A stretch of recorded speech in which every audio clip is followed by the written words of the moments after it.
Food poisoning हो सकती है, वो आपस में अंदर जाके लड़ पड़ेंगे। ठीक है, ये तो मुमकिन है। ठीक है कि आपने उसकी बेएहतियाती कर ली। जैसे ही आप उसे इंजेक्शन लगाएंगे, वो प्रेशर के साथ उस स्याही को बाहर फेंक देगा। कई जगहों पे ऐसे होता है, हर जूस ऐसा नहीं होता। हम मरीज की इयादत करने जाएंगे, उसके लिए वो जूस ले जाएंगे कि इन कमजोरी होगी, ये दूर हो जाए। जिसको वो खुद जूस नहीं कहते, हम उसे जूस समझ रहे होते हैं। गर्मी है, तरबूज का मौसम है, अभी खत्म हो जाएगा, और पिछले हम 1.5-2 साल से बहुत सारी कंट्रोवर्सीज देख लें। अभी रिसेंटली इंडिया से खबर आई कि एक पूरी फैमिली जो थी, अब उन्होंने लास्ट रिपोर्ट किया हुआ कि तरबूज खाया, लेकिन अब अल्लाह आलम के क्या था क्या नहीं था।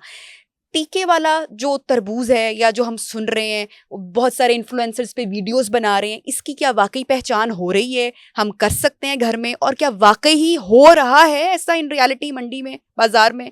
अच्छा देखिए, जो तो इंडिया वाली है, मैंने वो मेरी नजर से नहीं गुजरी, लेकिन अगर तरबूज खा के किसी ने बाद में दूध पी लिया है या चाय पी ली है, तो वो तो आपस में फूड पॉइजनिंग हो सकती है, वो आपस में अंदर जाके लड़ पड़ेंगे। ठीक है, ये तो मुमकिन है। ठीक है कि आपने उसकी बेएहतियाती कर ली। ठीक। लेकिन अदरवाइज तरबूज बहुत अच्छी चीज है। हाँ। वो कोई नुकसान नहीं देता, फायदा देता है। ये जो रंग, अच्छा, अब जो आ जाए रंग की तरफ, देखें, तरबूज जब भी आपने खरीदा है, आपने उसकी, आपकी प्रायोरिटी क्या होती है?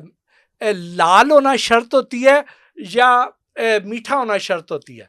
दोनों ही मेरे ख्याल से, लेकिन मीठा ज्यादा, मीठा होना, मीठा भी और लाल भी। लाल लाल बेसिकली हम उसको लाल की निशानी देखते हैं कि तरबूज लाल है तो ठीक है। ठीक। खरबूजे के लिए हमारी प्रायोरिटी मीठा होना होती है। ठीक है। गर्मे के लिए मीठा होना। हाँ। ठीक है। तरबूज के लिए हम लाल होना हमारी प्रायोरिटी होती है। अब ये देखें कि अगर ये तरबूज है और उसके ऊपर इतना मोटा, आधे इंची मोटा उसका छिलका है, जो वाइट है, बाहर से तो वो डार्क ग्रीन है, लेकिन अंदर जो है ये सफेद है जी। और उसके आगे यहां से लाल गूदा शुरू हो जाता है। अब मुझे ये बताएं कि अगर कोई यहाँ पे इंजेक्शन लगाए, तो क्या वो इंजेक्शन इसको बाईपास करके सीधा अंदर तक जाएगा, इसको लाल नहीं करेगा? उसका बैरूनी छिलका जो है वो रंग वहां पे भी तो फैलेगा ना। तो आप ये काम करें कि एक नीली स्याही जो पेन वाली है, ट्राई करें उसे, वो ट्राई करके इंजेक्शन के जरिए फिल करें ना, देखें। हाँ। तो वो क्या होगा? पहला काम ये होगा कि वो जो तरबूज है वो चूंकि बिल्कुल एयर टाइट है, जैसे ही आप उसे इंजेक्शन लगाएंगे, वो प्रेशर के साथ उस स्याही को बाहर फेंक देगा। ठीक। दूसरा ये है कि वो उसकी अंदर जो ये वाला छिलके का हिस्सा है अंदर, वो गूदे के और बैरूनी छिलके के दरमियान वाला सफेद सा हिस्सा, उसका भी रंग तब्दील कर देगा। तो क्या आपने कभी ऐसा डब खड़बा तरबूज खाया है? मेरे पास तो नहीं है। तो इसका मतलब ये है कि तरबूज को इंजेक्शन नहीं लगाया जा सकता। भट्टी साहब, आखिरी सवाल जरूरी है, बच्चों के लिए ये जो हम जूस खरीद कर इनको देते हैं, इससे कई अमवात रिपोर्ट हो चुकी हैं, ये क्या, इसके पीछे क्या वजह है? डब्बे वाले जूसेस के ऊपर मैंने बहुत सारी रिपोर्ट्स देखी हैं, इस पे आप क्या कहेंगे? अच्छा देखिए, कई जगहों पे ऐसे होता है कि हम अगर ये जो उसका जूस का डब्बा है गत्ते का, उसको अगर हम काट दें, काट के पूरे को ऊपर से हम उसका सारी उतार दें और उसको डालें ना अगर, तो पीछे हम नीचे तह में देखेंगे तो उसमें काई तक जमी हुई होगी। कई जगहों पे ऐसे होता है, हर जूस ऐसा नहीं होता। अच्छे ब्रांड के लोग जो है वो अच्छा काम करते हैं, लेकिन जो इससे बड़ा मसला है वो क्या है?